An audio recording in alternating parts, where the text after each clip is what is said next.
Hey guys, Brandon here, Modified Rides Podcast. I had to start with the hey guys because today's guest gives me such a hard time about saying hey guys on everything.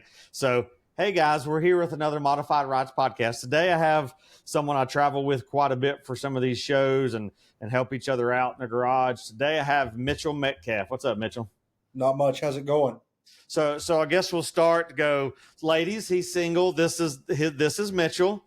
So, well, do we have a Tinder profile we can throw in here? No, not today. We So, are in Nashville. You can't have Tinder there. Bumble, whatever the kids are using these days. So, like I said, Mitchell goes to quite a few shows with me. Rode to SEMA with me last year. Been working on his truck. Been working on some of mine back and forth. I've been trying. See, this is episode 35. Been trying since before I started the podcast to get him on. He's been avoiding me, so finally got him on. So Last minute. yeah, yep. We kind of had to have him on because he's involved with a pretty big show that's in 2 weeks. Is it? Yep, 2 weeks. Yep. So I knew Mitchell back when he was the kid that run around with his brother. So his brother used to hang out with our crew back in the day. We used to cruise and all that stuff. You know, we knew each other from car shows and stuff. And he was just the little brother that was always with him, which I guess we'll get into how that got you interested in custom vehicles. So first off, who are you? Where are you from? Mitchell Metcalf. I'm from Asheville, North Carolina. You had to think about that name there for I a minute. did. Which one? I did just come back from Rod Run, and I might have to give a false name. Oh, okay. So you started going to car shows pretty early with your brother Bob, didn't you? Oh man, probably. I remember cruising Patton and falling out of the car door of a Pinto at the old Sky City, making the U-turn. So that was probably like 4 or 5 year old. And your parents just said, "Hey, Bob, just take him, get him off our hands, and go have fun." That must have been it, or they was busy. They didn't want me around at the time or at night. So Okay. yeah, So but so Bob was, I know he, like I said, he ran around with quite a few of the people we run around with back in the day. Unfortunately passed. Gosh, that was what, late '90s. wow, man, November 21st of '99. Okay, so he's been gone for a little bit. Yeah, But you never lost the love for custom vehicles that Bob put into you, did you? no, I didn't. I ended up, going to the fire department when I was 16. Started as a junior fireman, and that was probably more of just something to do that was close home. And but even still, then I was, still going to some shows, still going to the Rod Run. Any chance I got a chance to go to a show, I was still going. Yeah.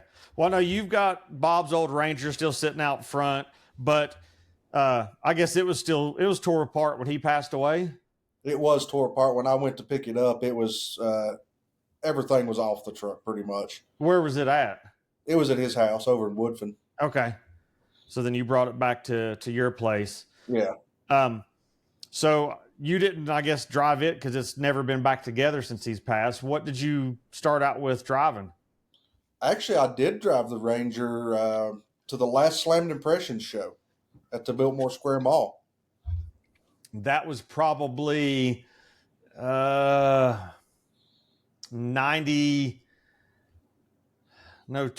something like that. It was the following year, so it had to be 2000.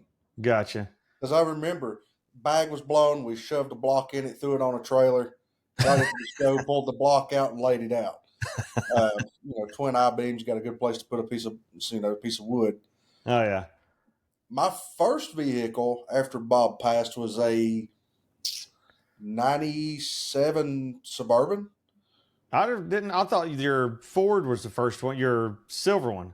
No, the silver one was a long ways after all that, because I had the 97 Suburban that was lowered. I had a 98 Tahoe. I've had white F-250, the silver F-250, Mustangs, the 93 Mustang, the Caprice wagon that was lowered. I don't know. I mean, at one point I had seemed like tons and tons of this vehicles I traded through. It almost still looks like that on occasions up at the house. It's the Metcalf used car dealership up there. Yeah, you Everybody's know, storing their stuff. I store a few vehicles for people. You know, I end up every once in a while with some mini trucks and just whatever. Things seem to get left here. So when did you modify all those vehicles that Oh you yeah, had back then?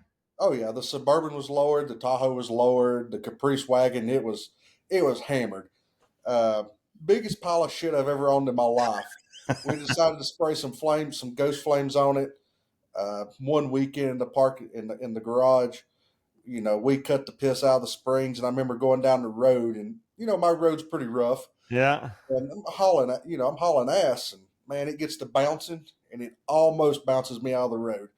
But that car I had the best time in, and that car is actually the car that got my love, I guess, for Memphis audio at the time. I had two LVS 15s in there, and you know, some Memphis D class amps, and you know, that was where I got the start in audio. Well, it wasn't really my start, but you know, that was my first real audio In build your vehicle. in my vehicle. And for those that don't know, Mitchell lives back in the woods. They have to, pipe sunshine and cold water back there. So when he says he's driving down those roads, they're about 7 foot wide in each lane. I get nervous driving back there, so I'm usually like, all right, you can drive. I don't want to Yeah, wind up somebody's ditch or driveway or something by mistake. that was Jeremy Dickerson. He's like, "How do you drive your big truck up this road?" And I'm like, "I just drive it. I just go for it." Don't they have roads like that in Kentucky where he's from though? Well, I thought Jeremy lived way back in the woods, but he says I'm farther back until we went out Lester Highway to Tasty Freeze the other night, and he's like, "You're not that far from town." Yeah. It must have been the way he came. He came up through from the other way, didn't he? He did. Yeah, since where he's coming from. So there's a lot of the story stuff I know with Mitchell just because we run around quite a bit.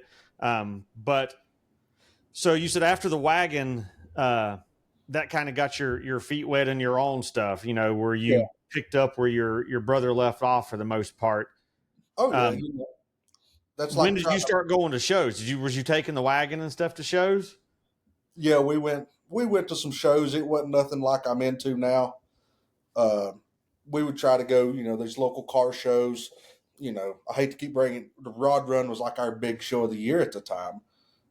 We would, as far as for myself after my brother passed, because before he passed, his Mini Nats, Booger Bash, just some lowrider shows. I mean, there's tons and tons of shows back then. But as far as myself, that's kind of where it kind of got me led back into it. So then you made the transition to the lifted truck world. So what got you into the lifted truck world? Just happened to be what you come across and thought, hey, I'll just play with this one? It kind of was I like the diesel performance side of it. And then I figured out that I don't like breaking stuff a whole lot. So I figured I'd just start lifting them. And I don't know, since I started lifting trucks, I hadn't turned back. Well, now your first couple lifted trucks weren't as big as what you've been playing with the last few years, right? Oh no, I was the kid running around with a rough country lift, some fuel wheels, or some moto metals or something another. Your local kid, hanging out in the parking lot on the weekends, and ended up buying a 2008 6.4 diesel, putting some American Forces on it, and started escalating that vehicle a little more. And that's when Kathy and Rick was with American Force, and they're like, "Hey, anytime you want a booth spot, let us know. You're more than welcome." Because you were hitting Daytona and some of these other big shows. Yeah, for the last with the red truck, I was hitting the bigger national shows, and that's just how that rolled out. And we ended up building relationships from there, shaking hands, and I got in with Stryker. When Stryker first come out. Got some lift stuff from him and just worked back and forth, kept adding and adding and adding till there was nothing else to add on the red truck. And then I decided to buy another truck. So for those that don't know, if the ones that are on YouTube, the plaque hanging behind Mitchell's actually my photos from his street trucks photo shoot. And that was what, 15 inches of lift on that truck? Yes. And what'd you have, 26s on it? 26 by 16s, yeah.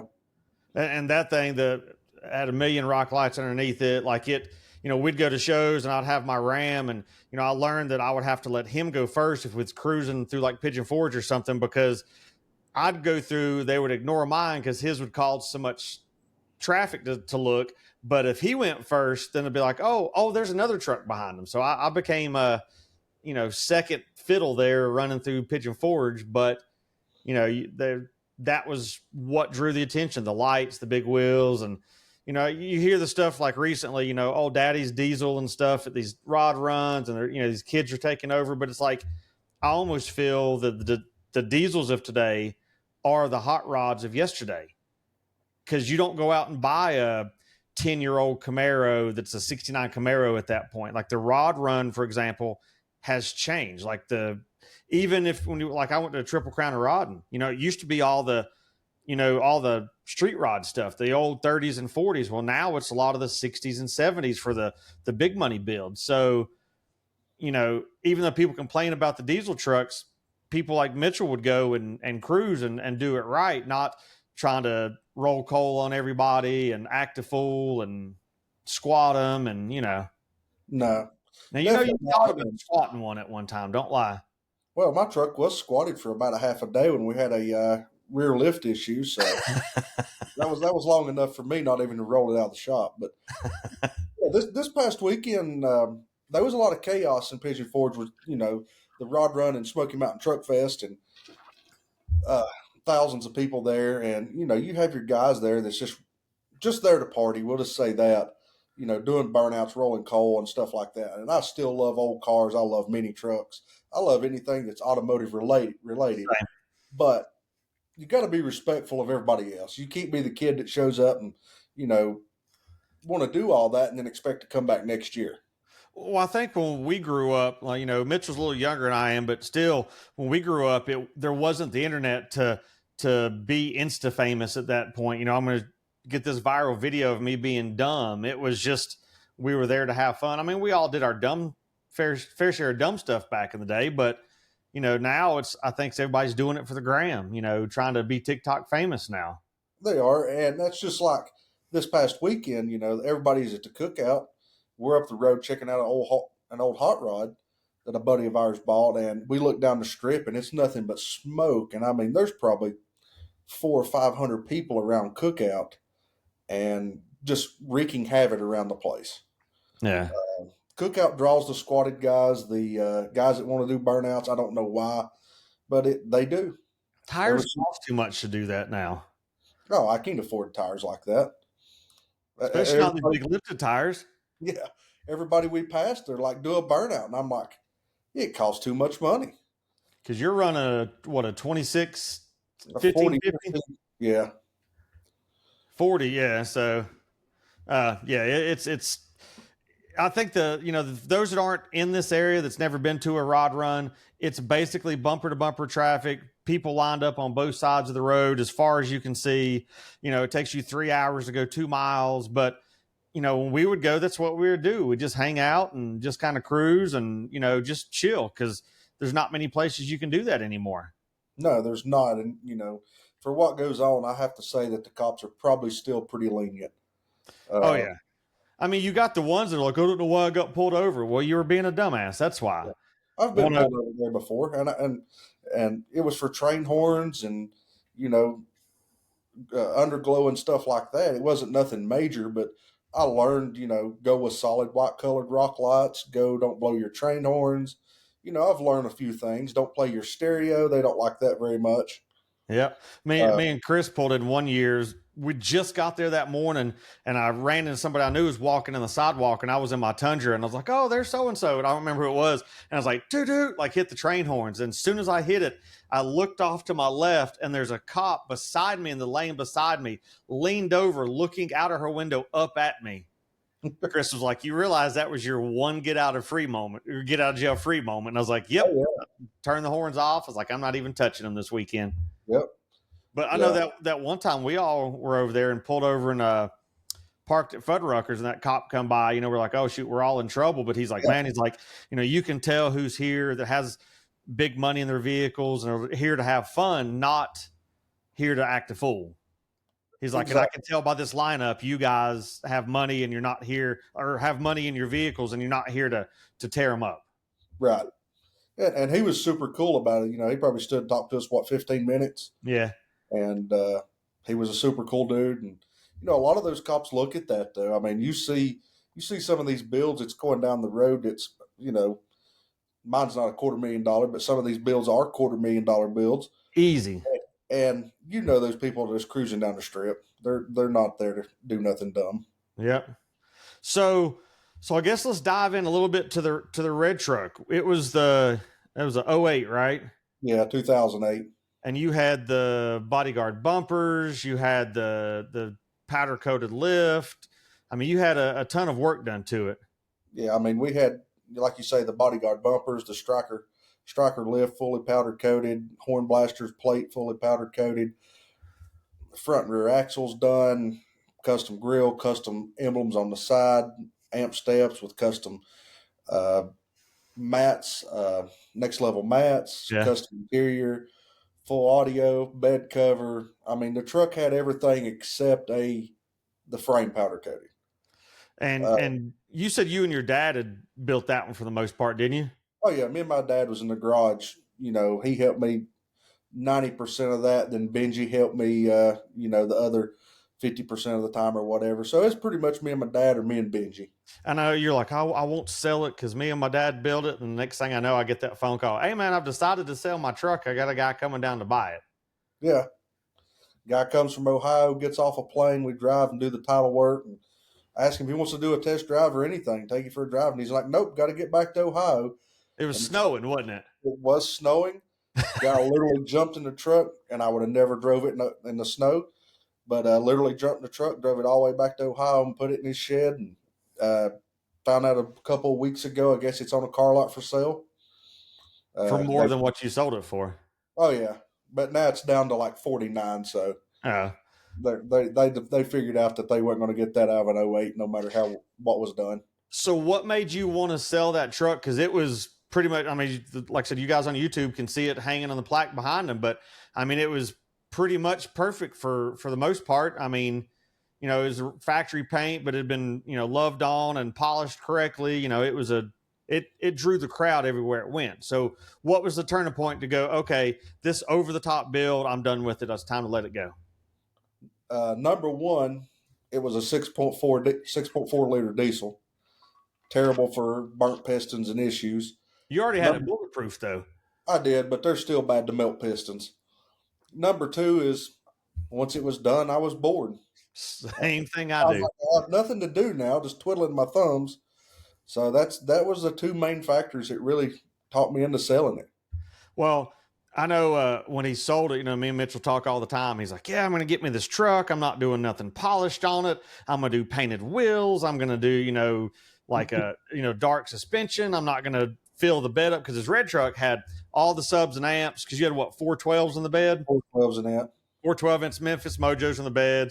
And then between the amp rack and the tailgate, there was 4 boat tower speakers that are attached to the bed cover. So when he lifted the bed cover, they were there. But when you close the bed cover, they filled the bed. No room for luggage, nothing. He's like, yeah, I'm not doing that again. I want this to drive. I'm not even going to do but like a 4-inch lift, and I'm going to be happy with it. I just want something to drive.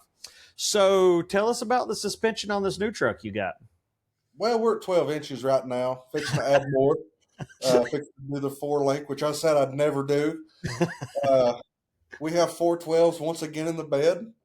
But you didn't do the amp rack in the bed the same, the tower speakers. You still can fit 3 or 4 carry-ons back there. Yeah, my goal this time was to keep a little luggage room in case some people wanted to ride, cleaning supplies, things like that. Can you take your tent and chairs, though?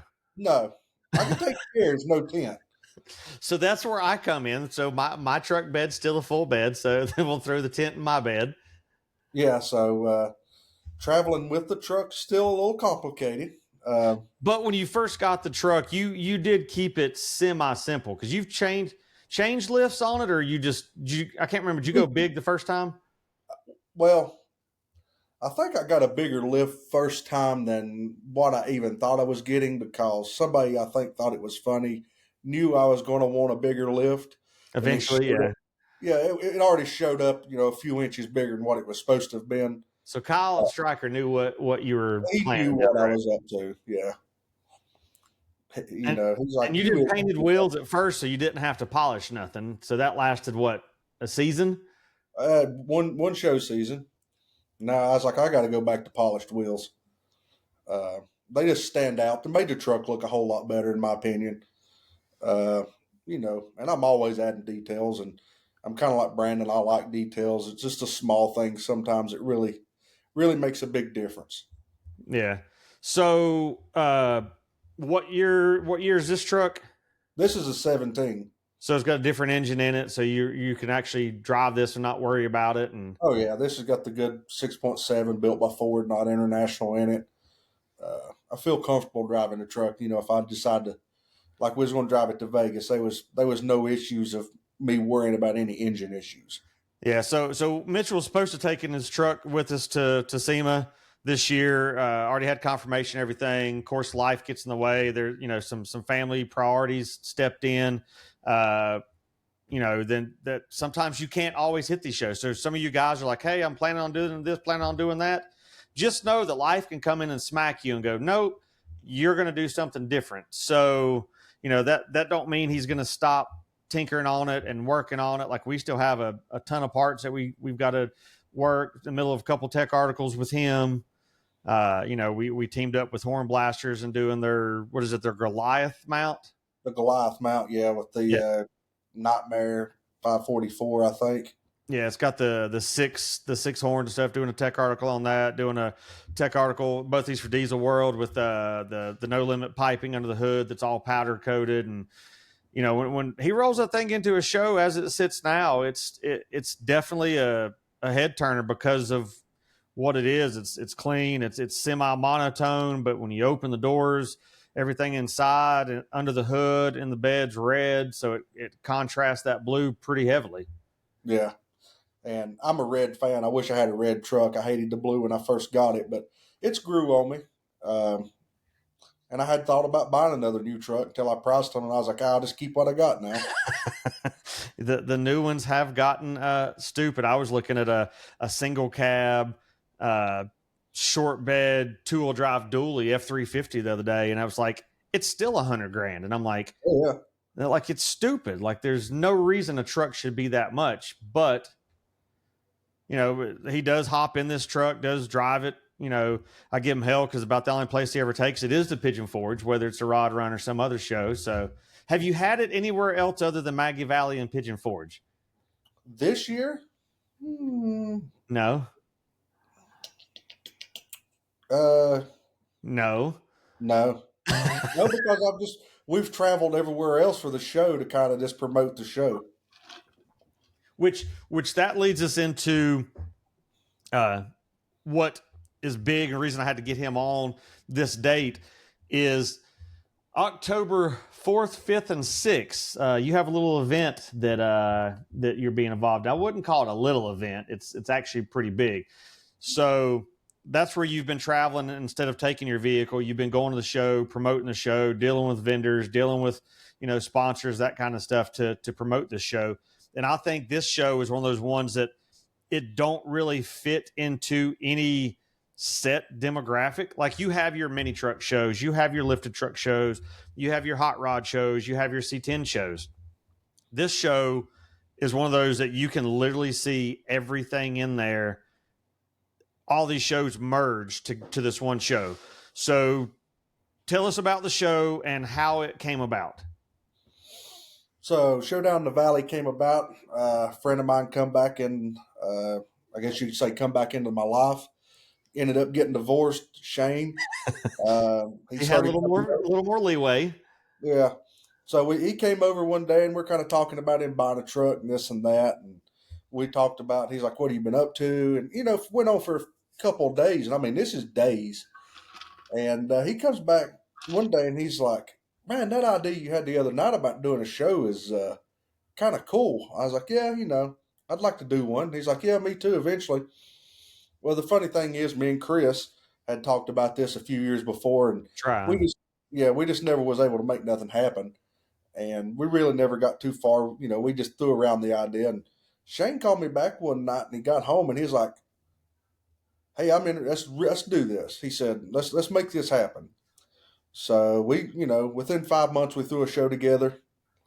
I made some phone calls. They made some phone calls, and we got some vendors on board, and was able to do our first show. 3 year ago, we had a little over 300 vehicles our first year. God, has it been? What year was the first year?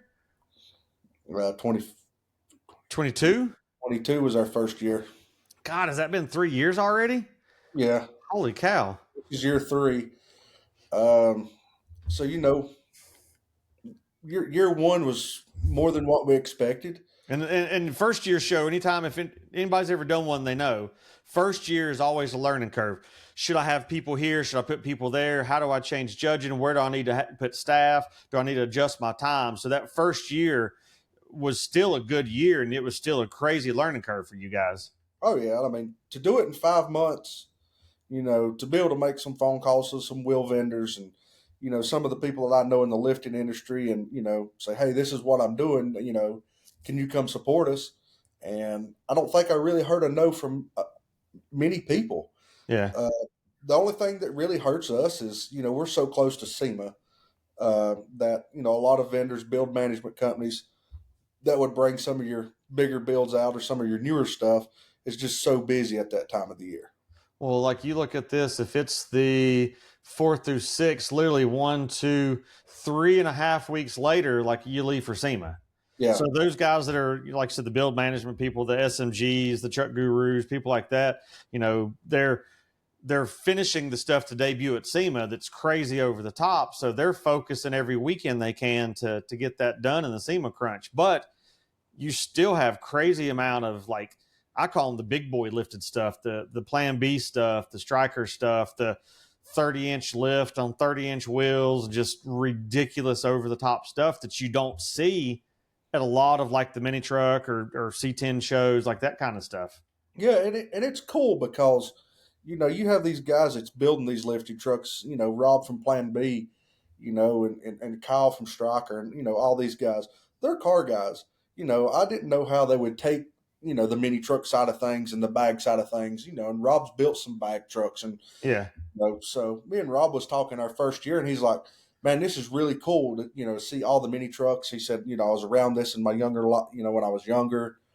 Um, chopped a few up, and everybody enjoyed everybody's company. We'll just say it Yeah. wasn't like, oh, there's the lifted trucks, or oh, there's those mini trucks. It was really a good, diverse crowd that seemed to really enjoy each other's company, hung out together, and it just worked. Um, just a good turnout.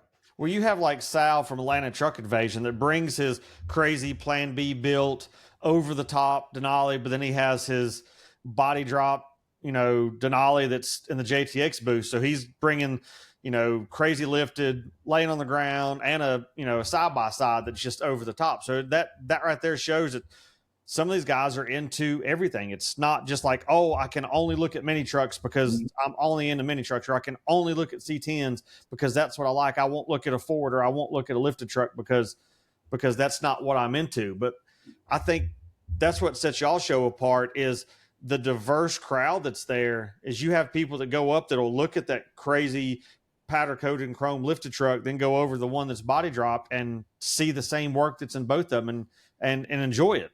Yeah. Well, try and because you're one of our judges, so try judging those two.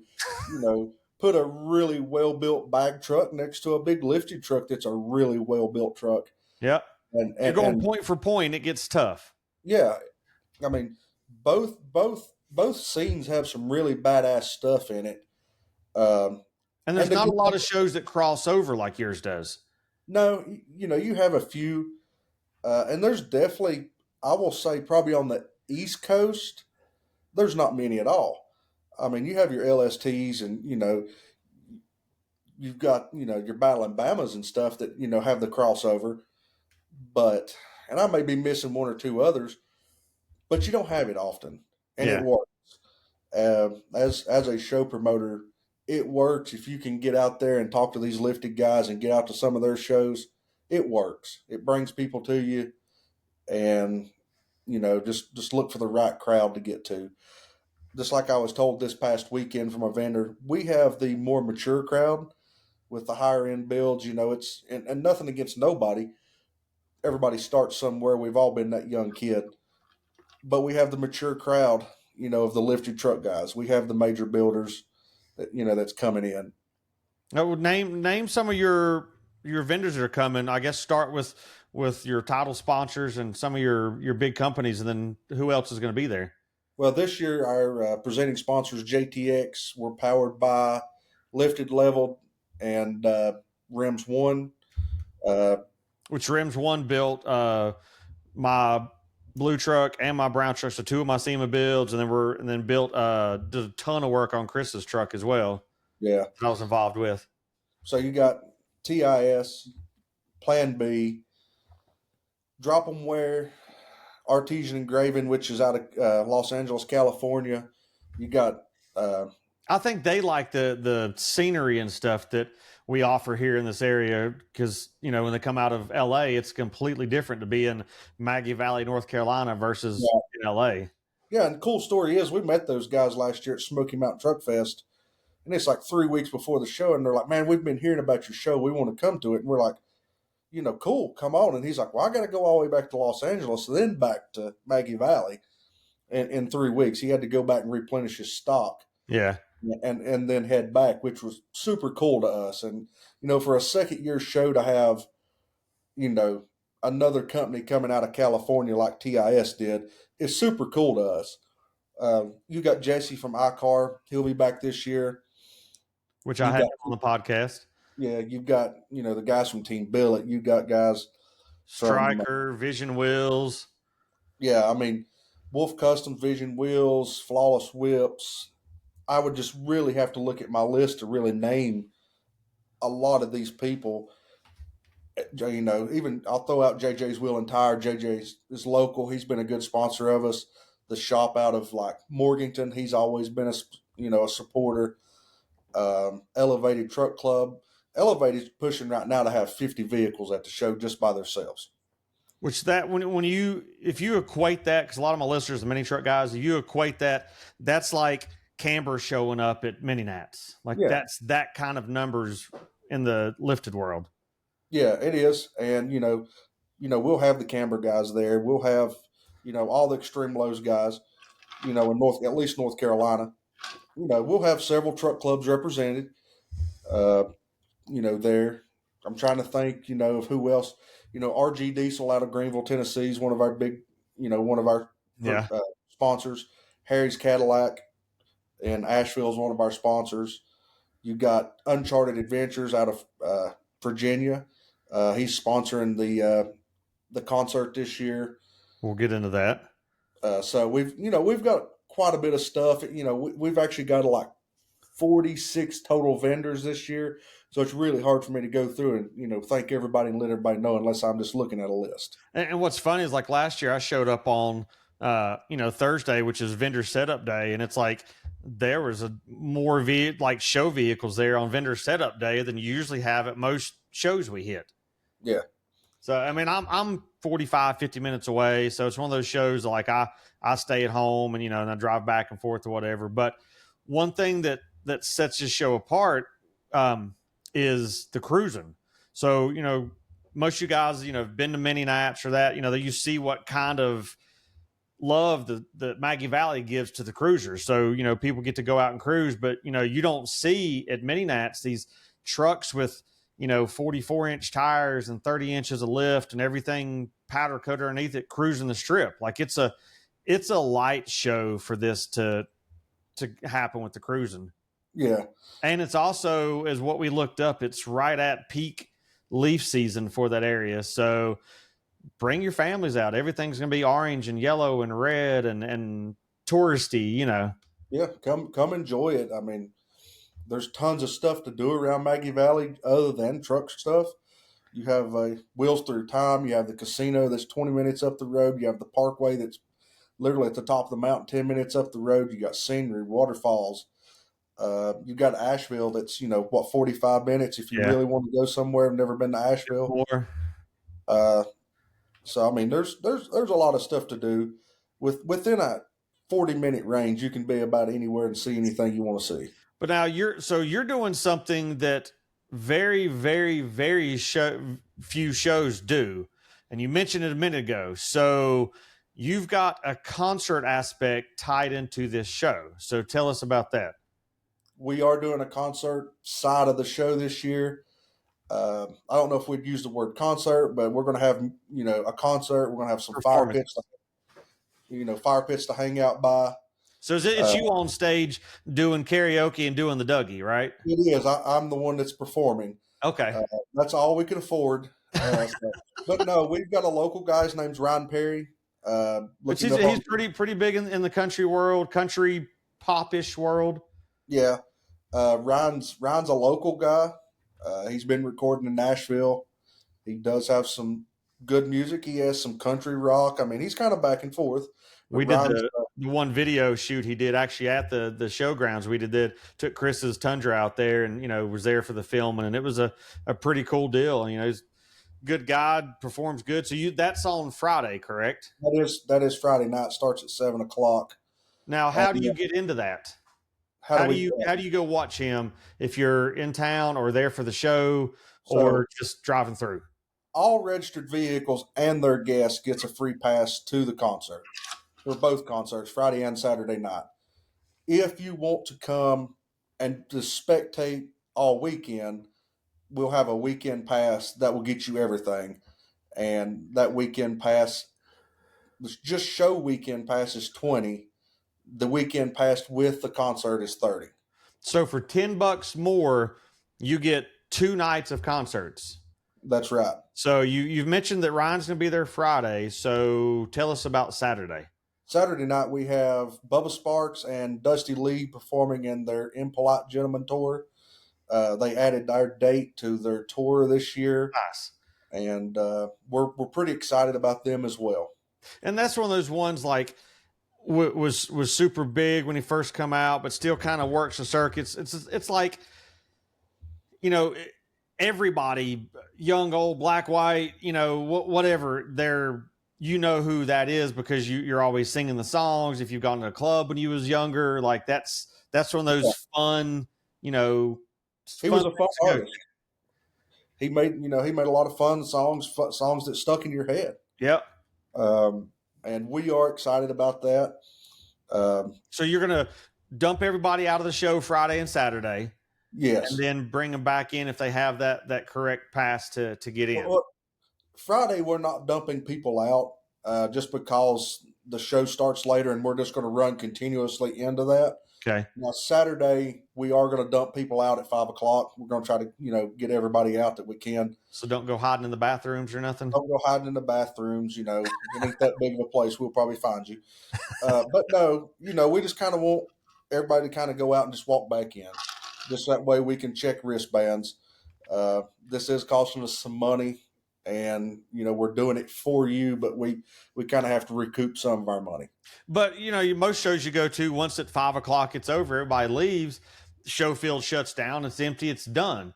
But You're providing something for the people once they go eat or whatever, they can come back and hang out, give them something to do, and then go cruise afterwards. Well, and we're going to keep food vendors on site.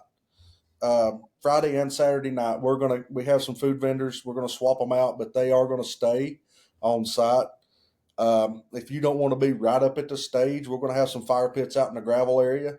Bring your lawn chair. You can sit around a fire pit and still have music to go by. Listen. And that was something that you had brought up to you last year. I remember we pulled back in after dinner or whatever. There's 2 or 3 fire pits set up and people just hanging out, almost just like a camping aspect, like they're not camping, but instead of sitting in the hotel parking lot, all their trucks were pulled around, parked. I mean, it got a little chilly that evening, but throw a jacket on, got the little fire pit going, and you're just hanging out with your friends, which is all you're doing at a show anyway. Right. And the funny thing is, we had 1 or 2 fire pits, and then for some reason we ended up with like 3 or 4 fire pits that night. Have no clue where they came from, but the guys from Plan B, JTX, and all those guys was around the fire pit, and these people was around the fire pit, and everybody's like, man, we love that. We love just being able to come back, chill with our friends, and relax. He said, we love that part of it. He said, and a couple of vendors said, hey, we'd love to have a little entertainment at night, and so we're trying to add this. We're trying to give them some entertainment, give the spectators some entertainment, something to if you don't want to cruise, then we've got something for you. So for those that haven't pre-registered and everything, break down what the registration and spectator fees and all that are for the weekend. So if you haven't registered yet, it's $50 still. We didn't go up on the price pre-registration or registration, which is cheap for a show right now. So registration is actually still open online, but you will not get a ticket mailed to you. Okay. We've already mailed tickets out, but you can go ahead and register and reserve your spot. So that's $50. So and it's what does $10. That gets you for $50. That gets you the concert. That gets you, and that gets you your registration for your vehicle and a passenger. And a passenger. See, that's one thing that I really like. I mean, even though some people might go, "Oh my God, $50 for a show," but go to some of these big shows or import shows or whatever. They're $75, $80, $100, $150 to go, and then you still got to pay for your passenger. Yeah, and for $50, you're getting the show. You're getting the show all weekend. You and a guest, passenger, wife, boyfriend, whatever. You get to show your truck. You get to have the concerts and everything, and it's all one price for $50 with a registered vehicle. Which I feel in today's economy is pretty cheap. So I think it's really cheap. As far as that goes, we try not to really take advantage, and we're trying to put the money back into the show. The money you're paying us is going back into this show to make it better year after year. That's the one thing. Like, even though I'm doing the, some photos and videos and stuff for the show this year, did some magazine coverage for it last couple of years. But, that aside, the guys that are actually putting this show on are like Mitchell, Shane, Chris, everybody that helps with the judge and all that. They're car guys. They're not just bringing somebody in that, can tell the difference between green and blue. They're just like, all right, well, they have builders and fabricators and interior guys and painters doing the judging, and actual car and truck enthusiasts that are putting the show on. Yeah, and we want a show that's fair for everybody. And just like Brandon says, we are car guys. We want you to come and feel like you're part of the show. You come, you hang out, it's relaxed. We don't, and honestly, we have people that do our judging. We don't want no part of it as the three owners, and we don't have no decision in it. And that's just what we like. We want it to be fair. We don't want that, we don't want you to pull in the show and be like, I know this guy, he's got to get an award. Yeah. It's not a buddy system. No. And I have a lot of buddies, but I don't know who's winning until they announce it. So do you have a best stockish truck award? We call it best daily. Damn. I don't daily that thing. That'd be the Maverick. Listen, you might be a buddy, but you still ain't getting the daily award now. I'm hoping that the Tahoe's done by then. It gets lifted the day before this gets released. It gets lifted. So wheels are supposed to be here. We may not have tires, so it may be rolling around on some stock wheels and tires. But hey, if we can get some wheels and tires, we might get you in a booth.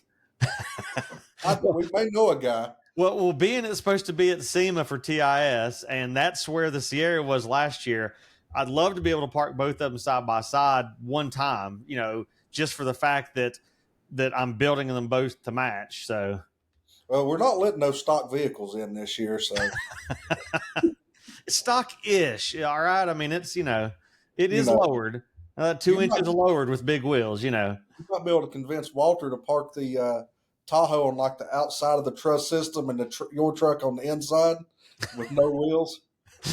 Like have a coming soon sign on it. Because we can't put the wheels on with no tires. So maybe we could do that. Jack it up there at the show and just put the wheels on. Yeah, why not?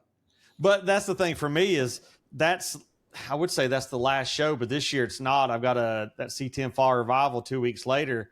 But that's the time of the year. Like, we're trying to get things ready for SEMA. Luckily, I don't have a big crunch this year, and I don't have, parts showing up the week of trying to make stuff happen.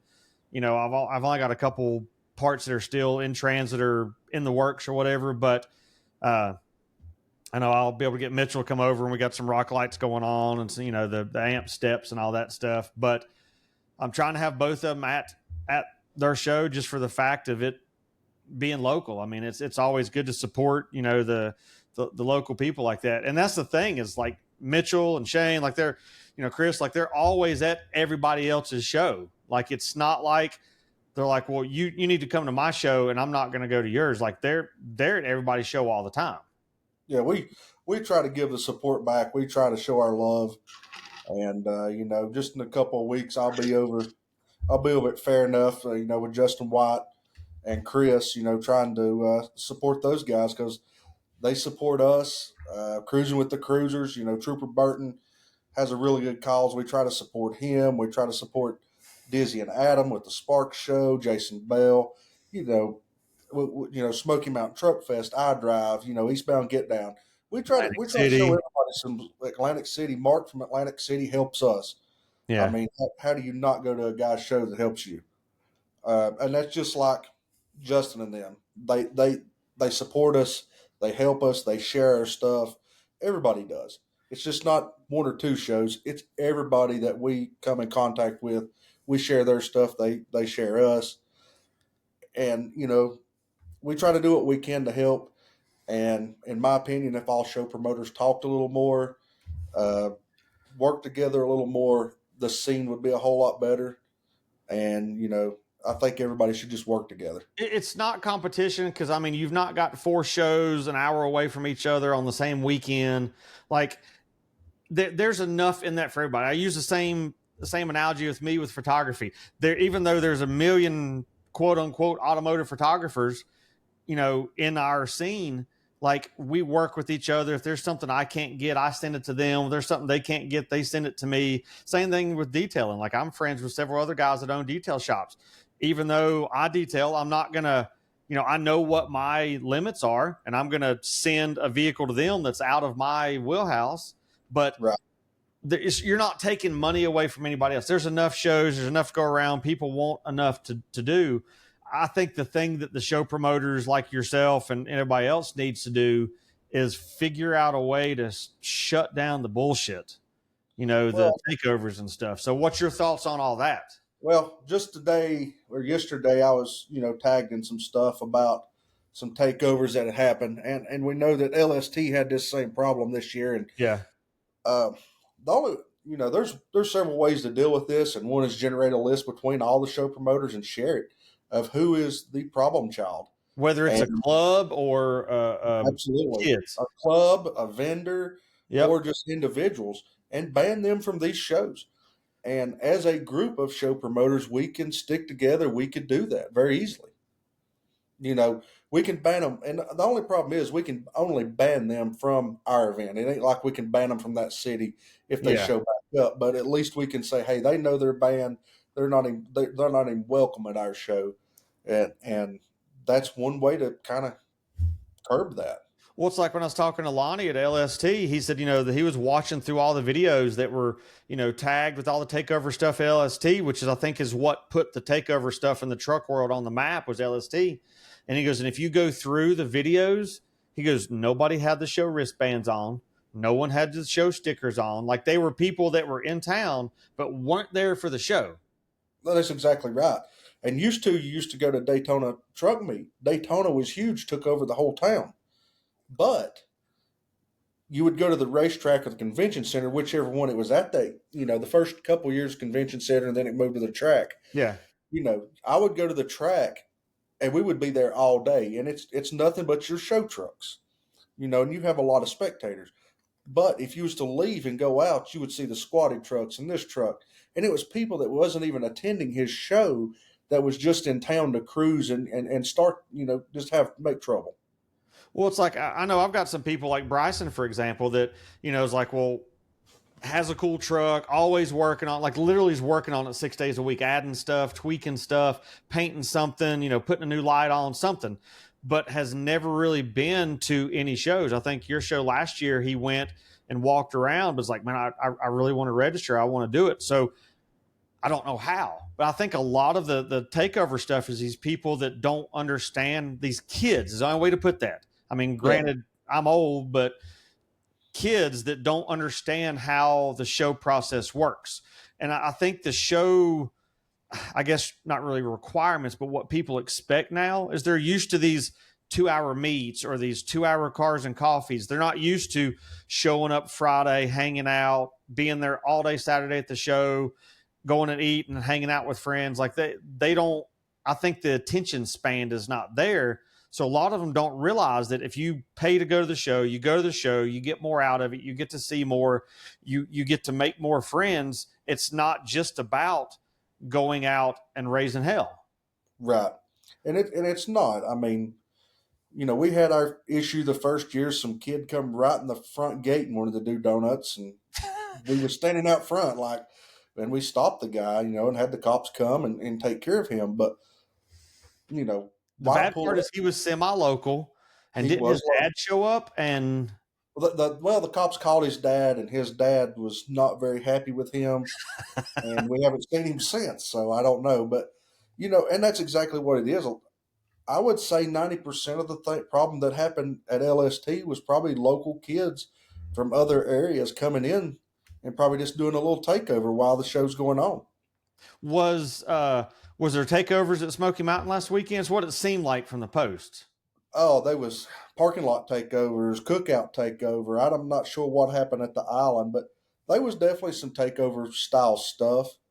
And I hadn't gotten personally, I don't get that, because it's like, I get it. You want to go do your burnout? Cool. You have people like, Zach and Lacey and them that do the burnout stuff. You've got certain events that do the, land truck invasion, stuff like that, do the burnout stuff. But I'm sorry, I pay a lot of money for my stuff. I don't want to go out and destroy it and break stuff and get rubber all over the side of it and have a chance of killing somebody. Like, to me, that does not impress me at Yeah, all. But I guess it goes back to the whole thing like we was talking about, the whole, I want to be TikTok famous. I want to, do it for the gram.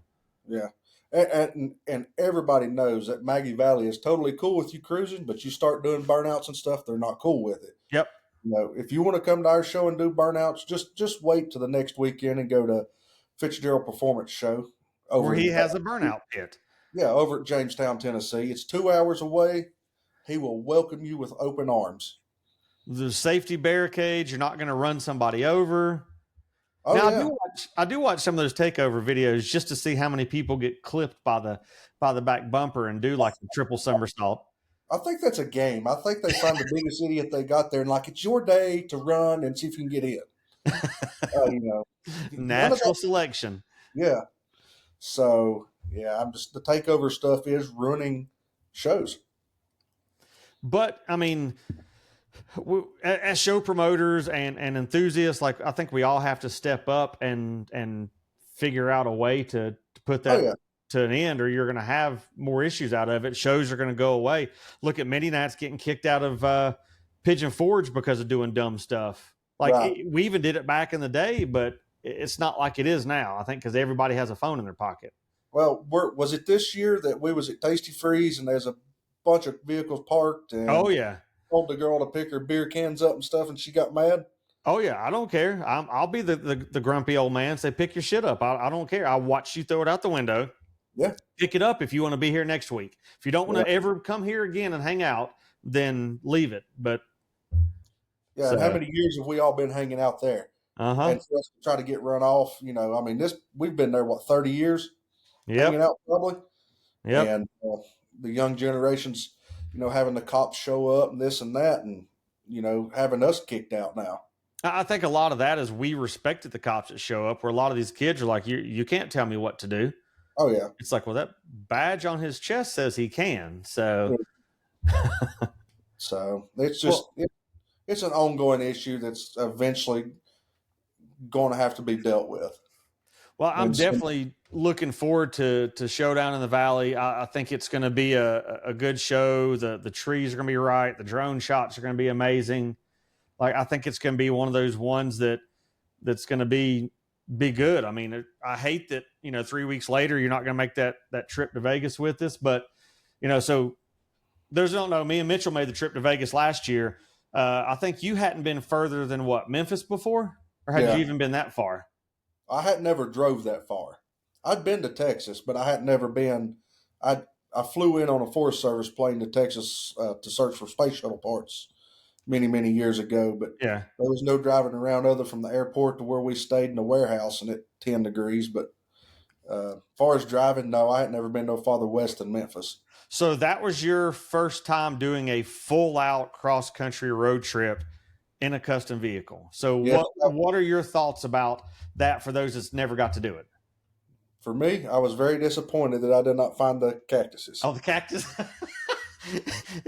he wanted the like the Beavis and Butthead, like the cornholio like cactus. He was looking. We found the little ball cactuses, but not the big middle of the desert cactuses. Well, I'll be honest, it was a really great road trip. A cotton picking good time when we got through there. Uh, I mean, it was great. Seen a lot of We'll leave stuff. that at that. But it's not something like when I did the first one in 14, I thought, hey, this is going to be a one and done. I'm never going to do it again. This is a once in a lifetime experience. Here I am back to back doing it. But I feel it was pretty awesome. We did some Route 66 stuff. We hit the Grand Canyon. Like Grand Canyon's an hour off the trip. So the hour there, hour back, couple hours there. So you're spending 4 hours.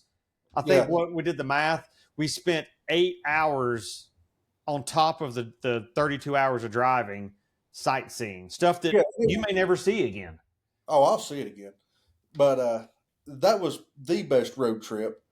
And, going to the Grand Canyon was awesome. Pictures don't do it justice.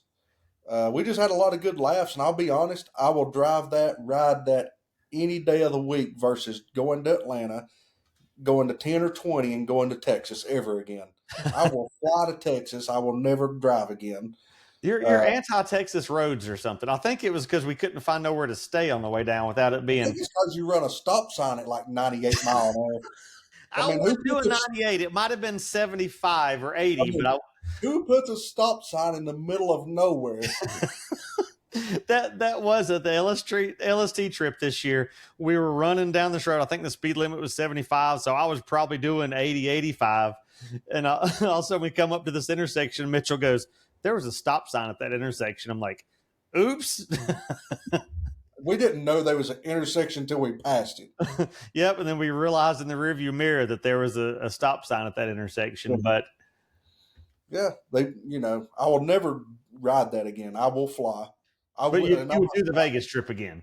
Oh, I'll do Vegas all day long because, like I've told everybody, that was a great road trip. A lot of stuff to see, a lot of stuff to Google. You go to the Grand Canyon and you wonder why everybody lives in a camper. You Google it. Because they're an hour from anything close and they don't make no money. And yeah, like it's crazy that, the stuff that you see along the interstate and along these side roads. But it was a good time. It didn't feel like we drove. Well, we drive that one day, like 17 hours, something or other. We did 15 the first day because we got to the other side of Oklahoma City. And went to the one Cane's that had all the meth heads in town sitting in the parking lot. Yeah. None of those days seemed long because we just talked and there was stuff to look at and sightseeing and it's a good trip. But then you chickened out and flew back instead of driving back.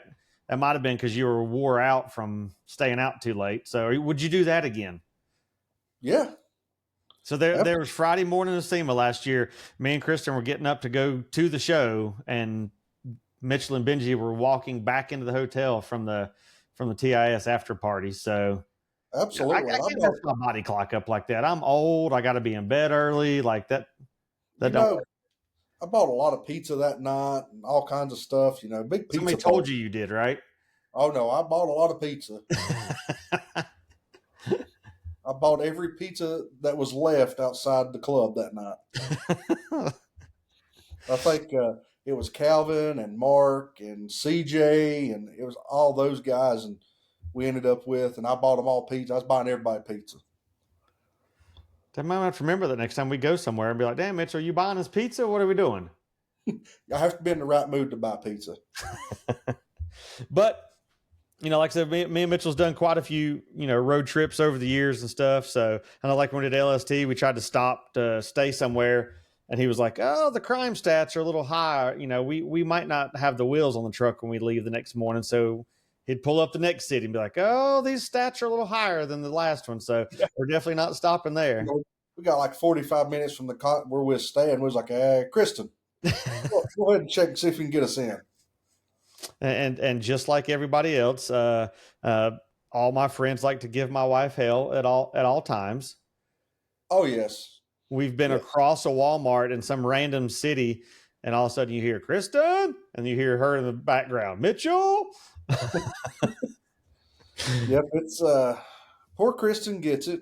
I mean, we have to give her a hard time no matter where we go. Yep. Well, so she's actually recorded with her before Mitchell for a podcast, but got to have him on just because the show info and stuff being coming up. But yeah, hers. I said earlier, I said I need to pull up the analytics and see how many times she said "wow" as I was like making fun of her during the thing because she's like, "Wow, you really said that?" I'm like, "Yep."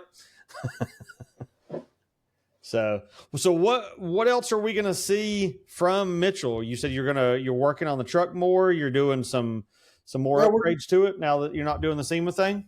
Yeah, we're still going to 4 length the rear. Still going to do some bigger wheels, some 30s.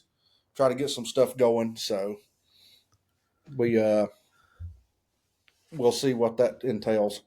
I mean, and we totally get it. Like I said, sometimes life and family and stuff takes over, and it changes some of your plans. But he's still definitely going to keep working on stuff, and you'll see that truck out everywhere. Mostly Pigeon Forge, but well, hopefully next year it'll be done, and we'll take it to more shows. So try to use it a little more for show promotion next year. That would work. So how do people? First off, how do people find the show? Showdown in the Valley Facebook or Showdown in the Valley Instagram. And you have the website too. Yeah, showdownthevalley.com. Okay. Would you have all your times and whatnot on there? All that is actually on social media. Okay. Now, how do people find you? You got like 37 different words in your Instagram. It's just Mitchell Showdown in the Valley. Okay. Mitchell _ Showdown in the Valley. It's still about this long when you go to. It is. So once this year's show's over, I guess you're already probably semi pre-planning for next year. You're, I guess, looking forward to continuing to grow the event in some capacity. Oh yeah, we're definitely going to grow. We're already in talks with like some concert people, management teams that actually will come in and do the music for us. Have some more artists come in, probably some bigger name people next year. Don't think I won't have them see if they can't play the Teach Me How to Dougie. We will have you on stage at some point, Dougie, we'll have Bubba Sparks singing the song and have you up there doing it. Well, and that will wind up on the Showdown in the Valley social media. We will make sure of that. Maybe World Star at that point. World Star. But we're definitely planning. I've actually been talking and planning for I've talked with you for probably 3 or 4 months or 5 months about next year's stuff. We will have to move dates next year because of some shows and stuff, having to rearrange some dates, but we're going to hold all that information right now. Which is, I mean, understandable. Everything changes year to year, location availability, that kind of stuff. So we'll just keep an eye on the social media stuff and the website and see what you have planned after this event.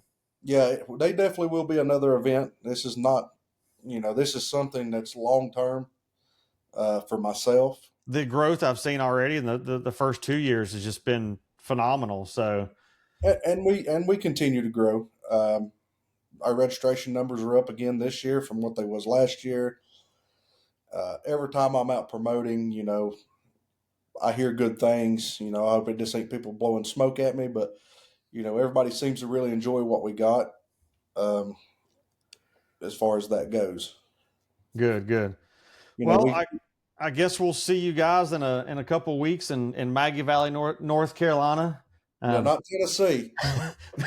It'll be Maggie Valley, North Carolina. October 4th, 5th, and 6th. I'll be there, every day doing doing some photos and video stuff and trying to, do some good content for you guys. So definitely look forward to that show and actually not being able to sweat to death at a show and actually be comfortable for a change. Definitely bring your hoodies. Yeah. That's probably a must. It does get chilly at night that time of year there. But we'll have some fire pits, so we'll try to keep you all warm. Gotcha. Well, appreciate you coming on. It's only taken 35 episodes to get you on. So now if we could just get Chris to come on, then we'd be set. But yeah, you do, Chris. You just might have to, tie him down and duct tape him. Duct tape him or something or other. Yeah, we might be able to do that. Kids. Have to pull him to the side at your show or something and zip tie him to a chair somewhere. Oh yeah, I bought some big zip ties the other day, so we can do that. be like back in the day when you used to go to shows and they'd saran wrap people to poles and things like that. Initiation stuff. I remember that. So we might have to just do that with him. We'll see if we can't do that. So, well, I appreciate you coming on, man. We look forward to seeing you here in a couple of weeks in Maggie Valley. All right, see y'all there.